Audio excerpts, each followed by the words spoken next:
மகராஜனோடு ராணி வந்து சேரும். இந்த ராஜயோகம் காலந்தோறும் வாழும். இது மன்மத சாம்ராஜ்யம், புது மங்கள சௌபாக்கியம்.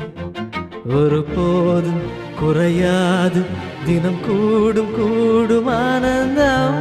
ராஜனோடு ராணி வந்து சேரும்.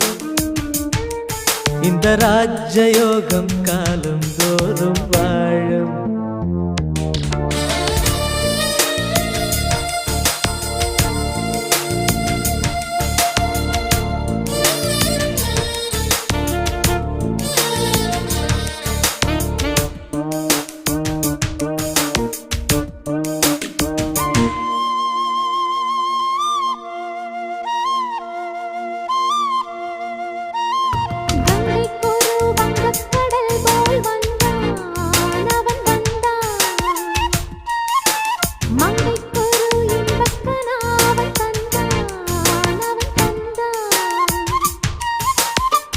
கண்ணில் என்ன வண்ணங்கள், சின்ன சின்ன மின்னல்கள்.